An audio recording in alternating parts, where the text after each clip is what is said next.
की कुंडली और उसके साथ साथ और भी क्या क्या हमारे अंदर स्थित है। जो भी मैं बात कह रही हूँ ये आप लोगों को मान लेनी नहीं चाहिए, लेकिन इसका अधिकार भी नहीं करना चाहिए, क्योंकि ये अंतर्ज्ञान आपको नहीं है अभी।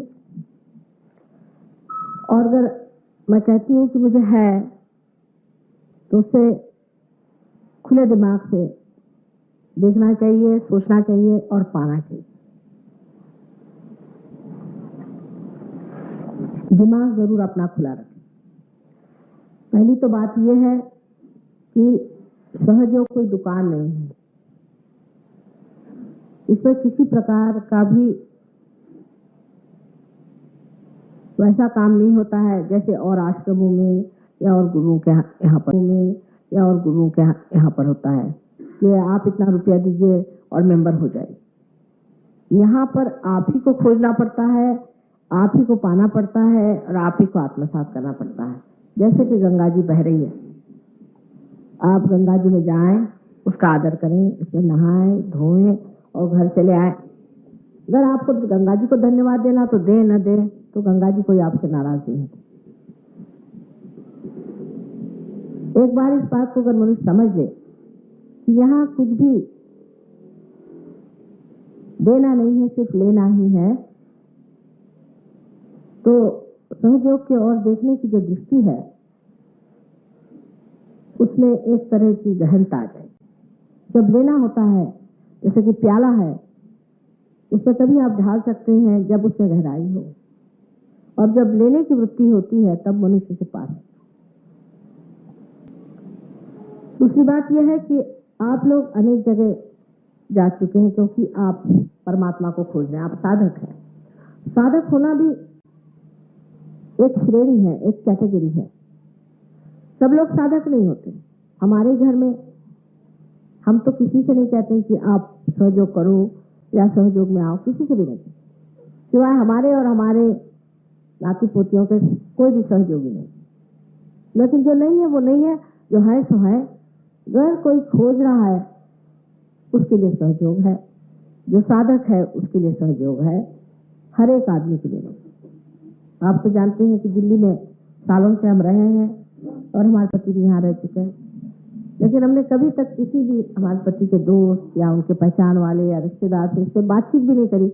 और बहुत लोग हैरान है कि हमको मालूम नहीं था कि यही माता जी निर्मला देवी जिनको हम दूसरी तरह से जानते। तो सहयोग, इससे आपको लाभ उठाना है। पहली बात इस बात को अगर आप पहले समझ लें कि आपको इससे कुछ पाना है, परमात्मा को भी आप कुछ नहीं दे सकते और सहयोग को भी आप कुछ नहीं दे सकते, उनसे लेना ही मात्र। लेकिन माँ की दृष्टि से मुझे ये कहना है कि अगर लेना है तो उसके प्रति नम्रता रखें, अपने में गहनता रखें और इसे स्वीकार करें। माँ जो होती है वो समझा के बताती है, ये नहीं कि आपके हर समय परीक्षा लूं और आपको मैं परेशान करूं और फिर देखूं कि आप इस योग्य हैं या नहीं या पात्र हैं या नहीं। दूसरी ये भी बात है कि माँ बच्चों को जानती अच्छे से है, जानती है कि इनमें क्या दोष है, क्या बात है, किस वजह से रुक गए। उसको उसकी मालूमात गहरी होती है बहुत, और वो समझती है कि किस तरह से बच्चे को भी ठीक किया जाए। कहीं डांटना पड़ता है तो जहाँ दुलार से समझाना पड़ता है समझा भी देती है। और ये सिर्फ माँ का ही काम है और कोई कर भी नहीं सकता। मुश्किल काम है और किसी के लिए करना, क्योंकि ये सारा काम प्यार का है। आज मनुष्य इतने विप्लव में और इतनी आफत में है, इतने दुख में और आतंक में बैठा हुआ है, इस कदर उस पर परेशानियां छाई हुई है, इस वक्त और भी किसी तरह की परीक्षा इन पे दी जाए ऐसा सामान नहीं। और ये माँ ही समझ सकती कि बच्चे कितनी आफतें उठा रहे हैं, तो कितनी परेशानियां हैं और किस तरह से उनका भार उठाना चाहिए और उनके अंदर किस तरह से प्रभु का अस्तित्व जागृत करना चाहिए, ये माँ ही कर सकती। कुंडलिनी के बारे में जो कहा गया है कि कुंडलिनी भी आपके अंदर स्थित आपकी माँ है, जो हजारों वर्षों से आपके जन्म होते ही आप में प्रवेश करती है और जन्म होते ही आप में प्रवेश करती है और वो आपका साथ छोड़ती नहीं जब तक आप पार न हो जाए। वो प्रतीक रूप आपकी माँ ही, यानी ये कि समझ लीजिए प्रतीक रूप आपकी महामाँ की वो एक छाया है, छवि है। एक प्रश्न ये जो किया था किसी ने कि माँ आपने कहा था कि पूरी रचना हमारी करने के बाद, पिंड की पूरी रचना करने के बाद भी वो ऐसी ही की वैसी बनी रहती है, इसको किसी तरह से समझाया जाए। वो आज मैं बात आपको समझाऊंगी किस तरह से होता है। कुंडलिनी शक्ति हमारी जो महाकाली की इच्छा शक्ति है उसका शुद्ध स्वरूप है, पूर्ण शुद्ध स्वरूप है। मतलब ये कि एक ही इच्छा मनुष्य को होती है संसार में जब वो आता है, उसका शुद्ध स्वरूप है कि परमात्मा से मिलन हो और दूसरी उसे इच्छा, ये उसका शुद्ध स्वरूप है। और जब इच्छा कुंडलिनी स्वरूप होकर के बैठती है तो वो मनुष्य का पूरा पिंड बनाती, पर अभी इच्छा ही है, इसलिए पूरा बनाने पर भी वो इच्छा ही बनी रहती है, क्योंकि उसकी जो इच्छा है वो जागरूक नहीं, इसलिए इच्छा पूरी की पूरी वैसी ही बनी रहती है और वो अपनी इच्छा छाया की तरह आपको संभालते रहती है कि देखो इस रास्ते पे गए हो तो यहाँ वो इच्छा पूरी नहीं होगी। जो संपूर्ण शुद्ध आपके अंदर में इच्छा है वो पूरी नहीं होगी। उस इच्छा को पूरी किए बगैर आप कभी सुख भी नहीं पा सकते। सारा आपका पिंड जो है वो इसीलिए बनाया गया कि वो इच्छा पूर्ण हो जिससे आप परमात्मा को पाए। पर महाकाली शक्ति को जब आप इस्तेमाल करने लगते हैं तो आपकी महाकाली की शक्ति में जो उसका कार्य है वो बाहर की ओर होने लग जाता है, माने आपकी इच्छाएं जो है वो बाहर की ओर जाने लग जाती है। आप पालूं वो चीज पालूं, जब आपका चित्त बाहर जाता है उसका भी एक कारण है जिसके कारण आपका चित्त बाहर जाता है, जो मैंने कहा था कि वो जरा विस्तार पूर्वक बताना होगा। जब क्योंकि आपका चित्त बाहर की ओर जाने लगता है और जैसे जैसे आप बड़े होने लग जाते हैं और ही वो बाहर की ओर जाने लगता है। इसकी वजह से जो शुद्ध इच्छा आपके अंदर है, इसको कि शुद्ध विद्या कहते हैं, और शुद्ध आपके अंदर जो अंतरतम इच्छा है वो एक ही है कि परमात्मा से योग घटित हो। वो कार्यान्वित नहीं हो पाती, सिर्फ आप यही सोचते रहते हैं कि हम इसे पाए उसे पाए उसे पाए, इसलिए वो जैसी की तैसी बनी रहती, इसीलिए से रेसिडुअल एनर्जी कहते हैं। अब ये जो आपकी शुद्ध इच्छा है यही आपको खींच करके इधर से उधर ले जाती है और आप दर दर पे ठोकरे खाते हैं, कर्मकांड करते हैं, इधर ढूंढते हैं, किताबें पढ़ते हैं और आप अपने अंदर धारणा भी बना लेते हैं कि परमेश्वर का पाना ये होता। जब तक आप उसे पाते नहीं, आप इच्छा को सोचते हैं कि हमें इस चीज से पूरा हो जाएगा, किसी चीज से पूरा हो जाएगा, तो नहीं होता। पर बहुत बार ऐसा भी होता है कि महाकाली शक्ति जो है जब हमारी बहुत बार और जगह दौड़ने लग जाती है, तब कभी कभी कोई गुरु लोग भी या ऐसे लोग की जो बहुत पहुंचे हुए लोग हैं वो भी इस मामले में ये बता देते हैं ये इच्छा किस तरह से पूर्ण हो जाती है। लेकिन बहुत से अगुरु भी संसार में, बहुत से दुष्ट लोगों ने भी गुरु का रूप धारण कर दिया और इसी वजह से वो आपकी इस इच्छा को मंत्र मुक्त कर देते। माने कुंडलिनी को तो कोई छू नहीं सकता, किंतु आपकी जो महाकाली की शक्ति है उसको मंत्र मुक्त कर देते। वो मंत्र मुक्त होने के कारण आपकी जो वास्तविक इच्छा पर वो छूट करके आप सोचते हैं कि ये वास्तविक इच्छा पर वो छूट करके आप सोचते हैं कि ये जो गुरु है जिसने हमको मंत्र मुग्ध किया है यही उस इच्छा को पूरा कर देगा, इसको पूर्ण कर देगा।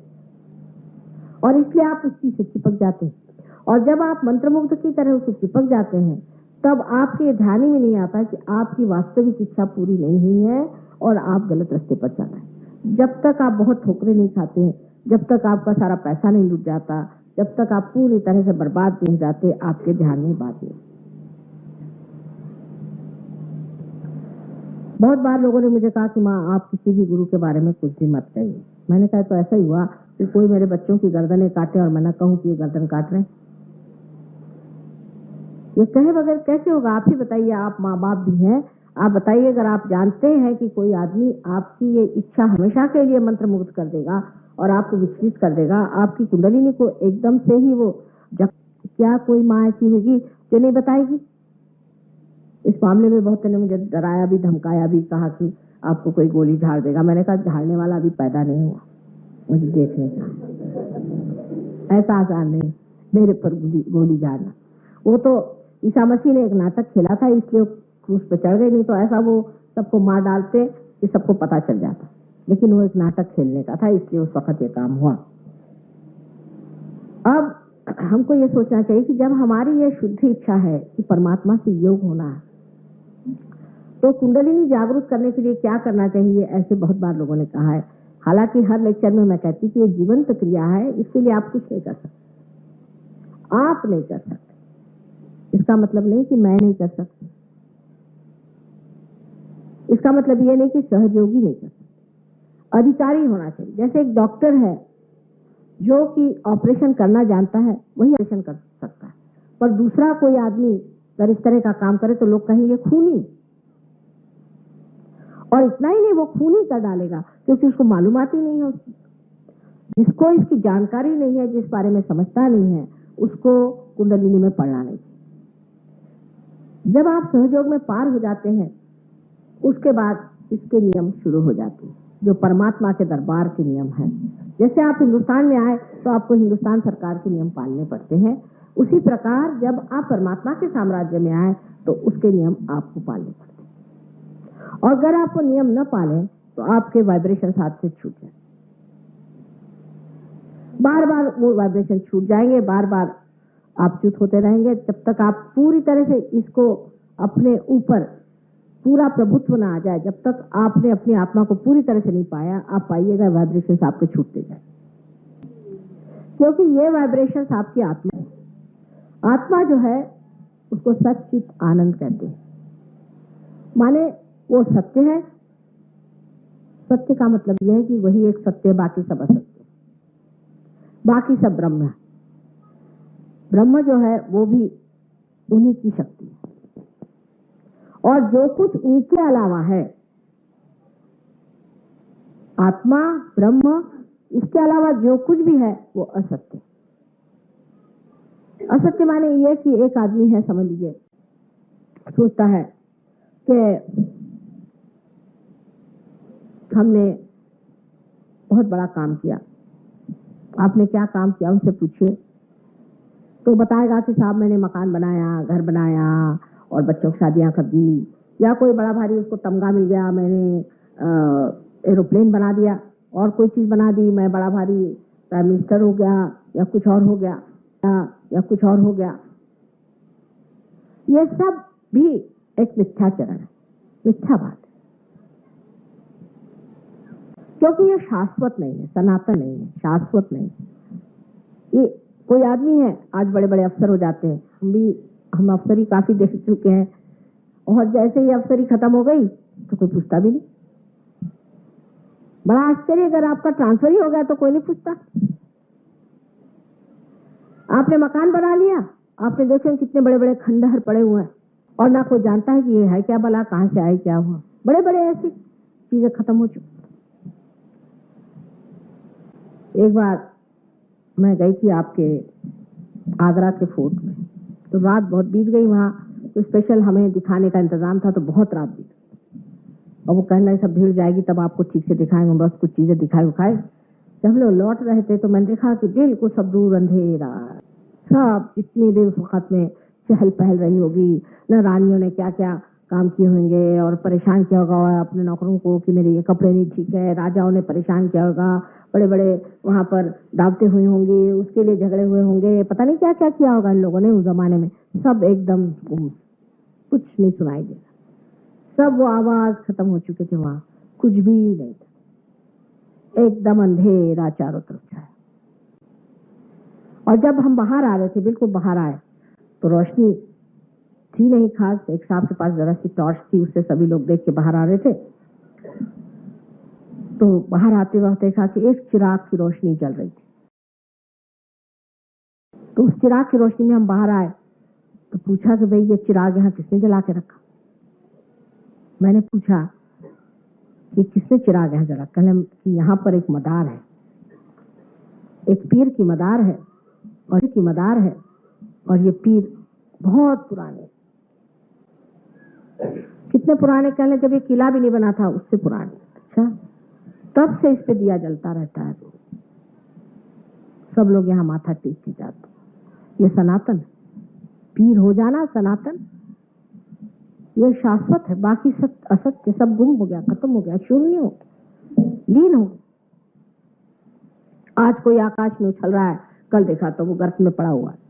आप रोजमर्रा ही देखते हैं, अपने ही आंखों के सामने आपने देखा है कितनी बार ऐसे होता हो। इतना 50 साल में इस भारतवर्ष में हुआ है, कभी नहीं हुआ था। सबसे ज्यादा उथल पुथल इसी 50 साल में हुई है।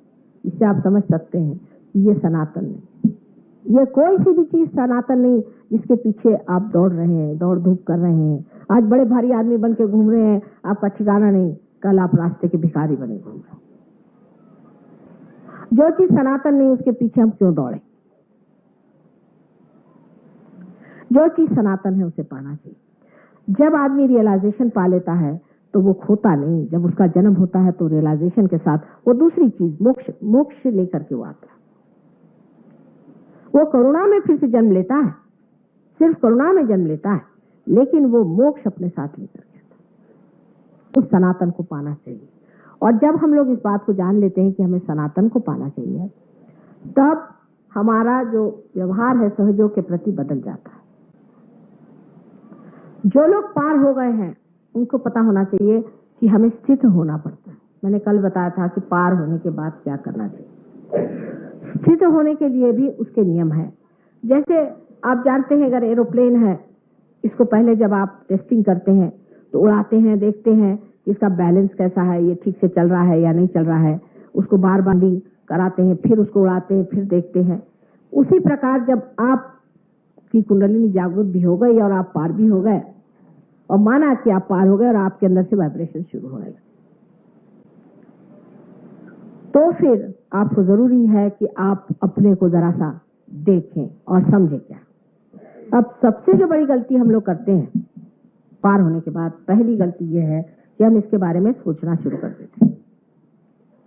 तो उसमें कभी कभी शंकाएं भी बहुत लोगों को आती हैं। कहते भाई कैसे हो सकता है, माँ ने हमको मिसमराइज कर दिया होगा तो क्या पता, हो सकता है कि गड़बड़ी हो गया होगा, हम कैसे ऐसे हो सकता है, हमने तो सुना था इसमें बड़ी बड़ी दिक्कतें होती हैं, हम ऐसे आसानी से कैसे पार हो गए। ठंडी हवा आ गई तो क्या समझना चाहिए कि क्या बड़े भारी हम पार हो गए, ये कैसे हुआ। पहली गलती यह है कि इसके बारे में आप सोच नहीं सकते। सोचने से आपके वाइब्रेशन फट से खत्म हो जाए। आपको अगर हम एक हीरा है, आप उस पर क्या करेंगे? आप जौहरी के पास जाकर पूछेंगे भैया ये हीरा है क्या? कम से कम इतना तो आप करेंगे। क्या घर में बैठे बैठे सोच सोच करके हीरे को कोई फेंक देगा? जब रोजमर्रा के जीवन में हम लोग इस तरह से अपना ध्यान लगाते हैं, तब जो हमारे परम की बात है उसमें ये ध्यान रखना चाहिए कि अगर हमने परम पाया है तो आखिर ये कैसे जानेंगे कि ये परम है या नहीं, और इसमें शंका करने कौन सी बात है। बहुत से गुरु लोग हैं, आपसे कहेंगे कि इसमें आप नाच सकते हैं, कूद सकते हैं, ऐसा होता है कुंडलिनी में, वैसा होता है, ये वो। ये सब चीजें आप वैसे भी कर सकते हैं। उन्हें नाचना कोई मुश्किल काम नहीं, कूदना कोई मुश्किल नहीं, मेढक जैसे चलना भी कोई मुश्किल नहीं है। और आजकल एक गुरुजी है वो उड़ना सिखा रहे हैं, तो लोग अपने फोम में बैठ के ऐसे उड़ते हैं, सोच रहे हैं कि वो हवा में उड़ रहे हैं। ऐसा सोचना भी मुश्किल नहीं है। घोड़े पर भी लोग कूद करके बैठ जाते हैं, जरा कोशिश करने से आ जाता है वो भी, ये भी कोई मुश्किल नहीं, वो भी आप कोशिश करें तो कर सकते हैं। और आप एक कार पर भी चल सकते हैं, सर्कस में जैसे चलते हैं, या आप कलाबाजी कर सकते हैं, ये भी आपके करते देखा है और कर सकते हैं। अगर आप कोशिश करें तो सब धंधे आप कर सकते हैं। सिर्फ आप क्या नहीं कर सकते कि ये त्रिकोणाकार अस्थि में अगर आप स्पंदन देखें तो मानना चाहिए कि कुंडलिनी है। स्पंदन आप नहीं कर सकते, फिर उसका उठता हुआ स्पंदन आप देख सकते हैं। सब में नहीं, क्योंकि कोई अगर बढ़िया लोग हो तो उनमें तो जरा भी नहीं पता चलता, खट से कुंडलिनी उठ जाती। पर बहुत से लोगों में इसका स्पंदन दिखाई देता है, उसका अनहद पर बजना सुनाई देता है। तो कबीरदास जी ने बहुत कहा है कि शून्य शिखर पर अनहद बाजी दे। शून्य शिखर पर, यहाँ पर अनहद का बजना आप सुन सकते हैं। और जरा ठहर जाइए, बाद में देखिएगा। शून्य शिखर पर अनहद बाजिरे, तो रहा है क्या? कोई गुरु है कहते हैं हम नाच रहे हैं, भगवान का नाम लेकर के नाचिरे नाचिरे नाचिरे, भाई ये क्या तरीका है? सीधा हिसाब बताइए।